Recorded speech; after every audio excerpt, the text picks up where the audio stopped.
একটি নতুন বাংলাদেশ, একটি দীর্ঘ লড়াই, ফ্যাসিবাদের বিরুদ্ধে একটি রক্তক্ষয়ী চূড়ান্ত বিজয়ের পর আমরা আজকের এই সময়ে উপনীত হয়েছি এবং আমাদের এই লড়াইয়ে প্রবাসীদের ভূমিকা ছিল অন্যতমভাবে লক্ষণীয়।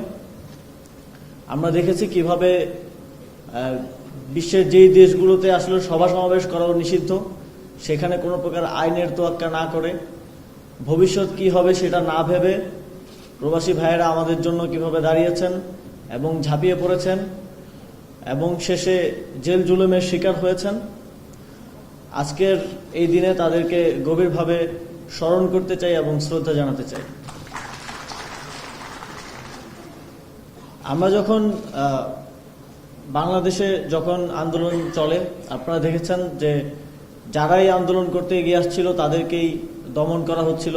প্রথমে পাবলিক বিশ্ববিদ্যালয়, পরবর্তীতে প্রাইভেট বিশ্ববিদ্যালয়ের উপরে দমন পীড়ন চালানো হয়েছিল। যে সময় আমরা আর কেউ মাঠে নামার মতো পরিস্থিতি ছিল না, 20 তারিখের পর এবং বাংলাদেশে ইন্টারনেট বন্ধ করে দিয়ে নারকীয় হত্যাযজ্ঞ চালানো হচ্ছিল, তখন আমাদের প্রবাসী ভাইয়েরাই আন্তর্জাতিক সম্প্রদায়কে বাংলাদেশের পরিস্থিতি সম্পর্কে জানিয়েছেন, প্রতিবাদ করেছেন এবং পুরো বিশ্বে ভয়েস রেজ করেছেন, যার ফলে এই আন্দোলন সেই সময় টিকেছিল এবং পরবর্তীতে এক দফায় রূপান্তরের ক্ষেত্রে একটা বড় অবদান আমাদের প্রবাসী ভাইদের রয়েছে। ডিজাইন, এলিগেন্স, বিউটি, সেরা পণ্য সবার জন্য জেভিকো। আমি যখন সরকারি কাজে দেশের বাইরে গিয়েছি, সেখানকার আন্দোলনকারী এবং আন্দোলনে যারা সমন্বয় করেছেন তাদের থেকে তাদের অভিজ্ঞতা শুনছিলাম। শুধু যে আমরা এখানে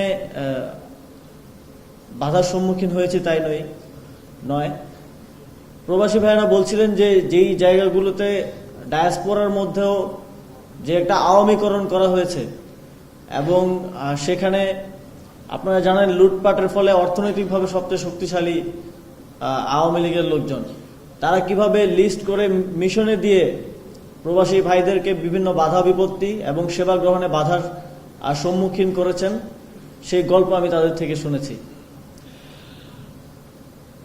আপনারা জানেন আন্দোলনের সময় একটা ক্যাম্পেইন হয়েছিল রিভার্স ব্রেন ড্রেন নিয়ে।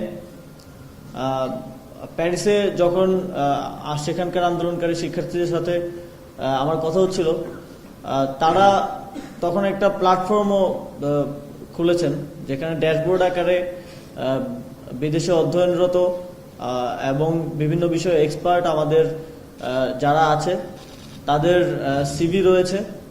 তো আমরা এটাকে রাষ্ট্রীয়ভাবে পৃষ্ঠপোষকতা করতে চাই। যুব ক্রীড়া মন্ত্রণালয়ে আমরা একটা এমপ্লয়মেন্ট প্ল্যাটফর্ম করছি, একটা ইন্টিগ্রেটেড প্ল্যাটফর্ম।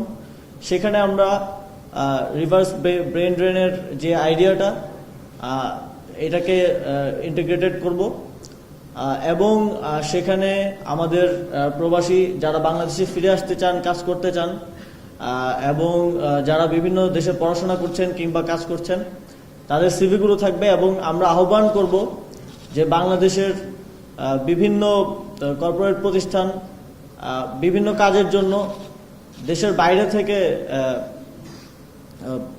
অনেকে নিয়ে আসেন, বিভিন্ন বিদেশি এক্সপার্টদেরকে নিয়ে আসেন। তো তাদের প্রতি আমাদের আহ্বান থাকবে, আপনারা আমাদের দেশের যারা বাইরে পড়াশোনা করে এক্সপার্ট হয়েছেন এবং তারাও অন্যদের থেকে কোনোভাবেই কম নয়, তাদেরকে আপনারা সেখানে হায়ার করতে পারেন এবং সরকারি বিভিন্ন কার্যক্রমের ক্ষেত্রেও আমরা তাদেরকে হায়ার করার দিকটি বিশেষভাবে গুরুত্ব দিব। এছাড়াও আমি একজন নাগরিক হিসেবেও এটা দাবি করতে চাই এবং পরামর্শ দিতে চাই আমাদের নির্বাচন কমিশন, সংস্কার কমিশনকে প্রবাসীদের ভোটাধিকার নিশ্চিতের জন্য একটি সুস্পষ্ট এবং বাস্তবায়নের একটা সুন্দর রূপরেখা যেন তারা সরকার এবং নির্বাচন কমিশনকে প্রদান করে। আমরা চাই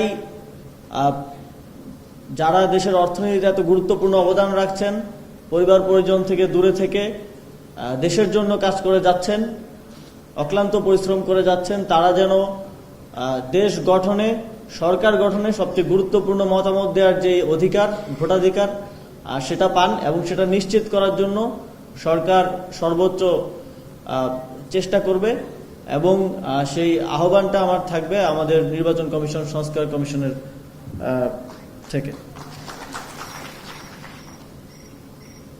এছাড়াও আমি আমাদের প্রবাসী ভাই বোনদের প্রতি একটা আহ্বান জানাতে চাই।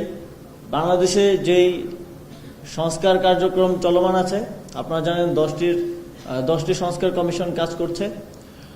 আপনারা আপনাদের মতামত এবং পরামর্শ দিয়ে এই সংস্কার কার্যক্রমের সাথে সক্রিয়ভাবে যুক্ত হবেন। দেশের একটা গুরুত্বপূর্ণ অংশের প্রতিনিধি হিসেবে সংস্কার কমিশনগুলোকে আপনাদের যে সংস্কার ভাবনা, যেভাবে আপনারা বাংলাদেশকে দেখতে চান, সেই পরামর্শগুলো দিবেন, যাতে করে সেখানে যে সংস্কার কার্যক্রম চলমান আছে সেখানে আপনাদের চিন্তার এবং সংস্কার ভাবনার একটা প্রতিফলন ঘটে। অন্তর্বর্তীকালীন সংস্কার গঠনের পর থেকে প্রবাসী কল্যাণ ও বৈদেশিক কর্মসংস্থান মন্ত্রণালয়ের যে কার্যক্রম, প্রবাসী লাউঞ্জ এবং বিমানবন্দরে প্রবাসীদের হয়রানি বন্ধে যেই কার্যক্রম তারা গ্রহণ করেছেন তা প্রশংসার দাবিদার। সেজন্য বৈদেশিক কর্মসংস্থান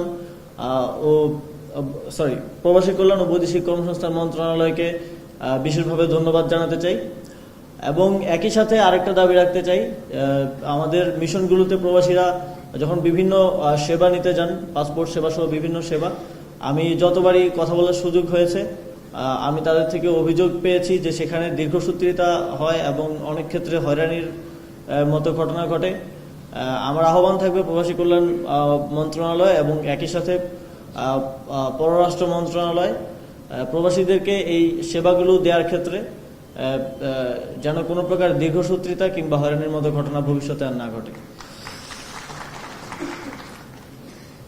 পরিশেষে বাংলাদেশের অর্থনীতিতে গুরুত্বপূর্ণ অবদান রাখার জন্য, বাংলাদেশের গণতন্ত্র এবং ফ্যাসিবাদের বিরুদ্ধে লড়াইয়ে গুরুত্বপূর্ণ ভয়েস হয়ে ওঠার জন্য এবং সর্বোপরি দেশের জন্য অক্লান্ত পরিশ্রম করে যাওয়ার জন্য আজকে আন্তর্জাতিক অভিবাসী দিবস ও জাতীয় প্রবাসী দিবসে আমাদের প্রায় 15 মিলিয়ন প্রবাসী রেমিটেন্স যোদ্ধাদের বিশেষভাবে ধন্যবাদ জানিয়ে আমার বক্তব্য শেষ করছি।